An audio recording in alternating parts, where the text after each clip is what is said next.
से आप सभी का हार्दिक स्वागत, वंदन, अभिनंदन है दोस्तों। आइए आज देखेंगे, एक छोटा सा वीडियो होगा जिसमें हम ये देखेंगे कवियों के उपनाम और उनकी उपाधियां क्या क्या मिली हैं, जो बहुत महत्वपूर्ण हैं कवि, और जिनकी उपाधियां और उपनाम बार बार परीक्षा में पूछे जाते हैं। आइए आज उसी को कवर करेंगे। कवियों के उपनाम और उपाधियां हिंदी साहित्य का अति महत्वपूर्ण टॉपिक है। जो व्यक्ति जिस क्षेत्र में उत्कृष्ट कार्य करता है, उस क्षेत्र से संबंधित उसे अन्य नाम दे दिया जाता है, जिसे उपनाम कहते हैं। क्या कहते हैं? उपनाम कहते हैं। आगे देखेंगे, उपनाम कहते हैं। उपनाम सूची। उपनाम और उपाधियां कवियों के लोकप्रिय उपनाम होते हैं। जिस एरिया में वो काम किए होते हैं, ऐसी ही उन्हें उपाधियां दे दी जाती है। आइए देखिए, कवियों के उपनाम व उपाधियां, जैसे विद्यापति हुए तो आदिकालीन कवि थे। कैसे कवि थे? आदिकालीन कवि थे। और आप ध्यान दीजिए इनकी कौन कौन सी उपाधियां हैं। कवि शेखर, दशावधान, कविकंठा हार, पंचानन, मैथिल कोकिल। ठीक है, क्या कहला है? मैथिल कोकिल। अब देखिए, आचार्य रामचंद्र शुक्ल को क्या कहा जाता है? हिंदी साहित्य का सेंटा क्लास, मुनि मार्ग का हिमायती। किसका? मुनि मार्ग का हिमायती। हो सकता है आपके लिए नया प्रश्न हो, याद रखिएगा। आगे देखिए, ध्यान दीजिएगा, एक मिनट ध्यान दीजिए। देखिए, कुमार बिमल धूमधर्मी कविताओं का कवि है। क्या इनका उपनाम दिया गया है? तो धूमधर्मी कविताओं का कवि। श्री राम वर्मा, इनको क्या कहा जाता है? अमरकांत। क्या कहा जाता है? अमरकांत। नेक्स्ट देखेंगे, एक है गुलशेर खां, जिनको सानी उपनाम से जाना जाता है। ये टीजीटी में पूछे गए थे, है ना, ध्यान दीजिएगा। नेक्स्ट है प्रभुलाल गर्ग, इनको कहा जाता है काका हाथरथी, क्योंकि हाथरथ बेल्ट के ये थे। ध्यान दीजिए, मुंशी सदा सुखलाल को नियाज उपनाम से जाना जाता है। लागाला भगवान दीन को दीन, धनपाल को सरस्वती, मोहनलाल महतो को वियोगी कहा जाता है। आइए, जनार्दन झा को द्विज कहा जाता है। द्विज का अर्थ होता है ब्राह्मण। नेक्स्ट, हृदय नारायण को हृदयेश कहा जाता है। क्या कहा जाता है? हृदयेश। दुष्यंत कुमार हैं, हिंदी जगत में गजल के जो है कि हिंदी गजल के राजकुमार हैं, और गजल ये इन्हीं से शुरुआत मानी जाती है गजल का। रामेश्वर शुक्ल अंचल, तो इन्हें अंचल उपनाम से जाना जाता है। शिवरत्न शुक्ल बेलई के नाम से जाने जाते हैं। कुछ कभी आप पढ़े होंगे, कुछ नए आपको दिख रहे होंगे। कांतानाथ पांडे को चोच कहा जाता है, याद रखिएगा। जगदम्बा प्रसाद मिश्र को हितैषी कहा जाता है। हरिकृष्ण को प्रेमी कहा जाता है। जेपी श्रीवास्तव को गंगा प्रसाद श्रीवास्तव कहा जाता है ना, डिफरेंट। और पांडे वेचन शर्मा उग्र को अष्टावक्र, अभी तो उग्र ही आप जान रहे होंगे, लेकिन इनको अष्टावक्र भी कहा जाता है। नेक्स्ट आप देखिएगा, बद्री भट्ट सुदर्शन, तो ये है शिव प्रसाद सिंह का सितारे हिंद। मल्लिका देवी साध्वी सती प्राण अबला, साध्वी सती प्राण अबला इनको कहा जाता है।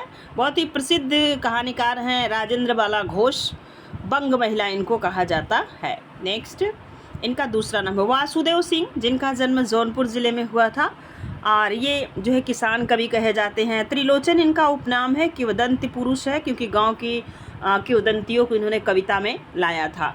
अवध का किसान कवि इन्हें कहा जाता है, क्योंकि जौनपुर अवध में पड़ता है। अभी ये प्रतापगढ़ में चले गए हैं। देखिए, गजानन माधव मुक्तिबोध इनका नाम है, मुक्तिबोध के नाम से जाने जाते हैं। इनका नाम गजानन माधव है। भयानक खबरों का कवि इन्हें कहा जाता है। फैंटेसी का कवि कहा जाता है। इनके कई उपनाम हैं, खासकर निराला के मार्ग पे ये चलने वाले कवि हैं। ठीक है, जितने कठिन जीवन निराला का रहा हिंदी साहित्य में, उतना ही कठिन जीवन गजानन माधव मुक्तिबोध का भी रहा, संघर्षों भरा जीवन। शमशेर बहादुर सिंह को क्या कहते हैं? तो कवियों का कवि, मुट्स के कवि, बात के कवि कुलदीप सिंह। कुलदीप सिंह को आप याद रखिएगा, हो सकता है आप इनसे कोरिलेट ना कर पाएँ शमशेर सिंह को।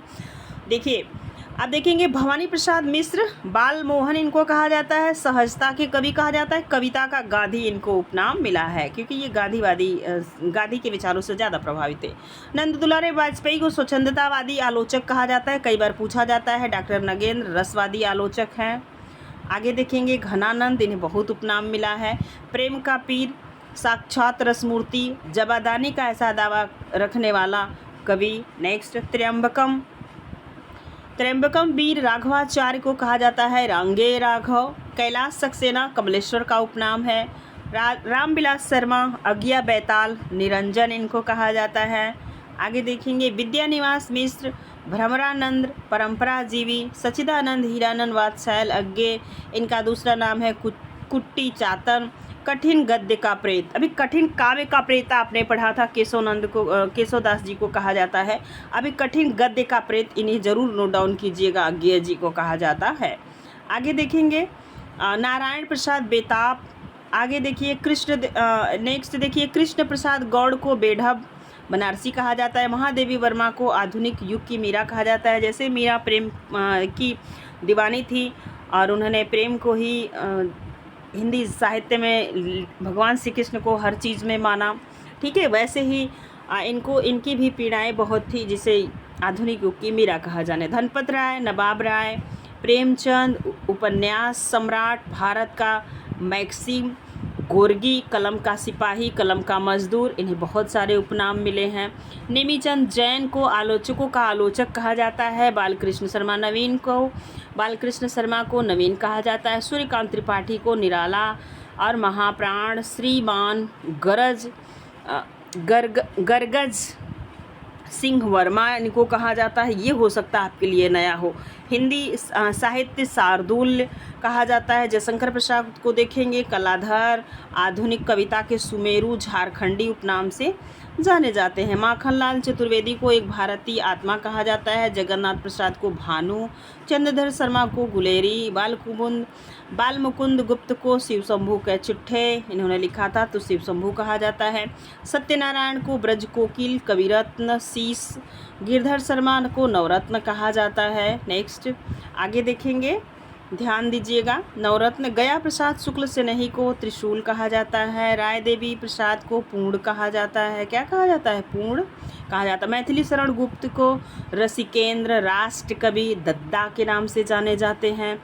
आप देखेंगे महावीर प्रसाद द्विवेदी हैं सुकवि किंकर, भुजंग भूषण भट्टाचार्य, नियम नारायण शर्मा कल्लू अलहैत। देख रहे हैं कितने इनके उपनाम हैं।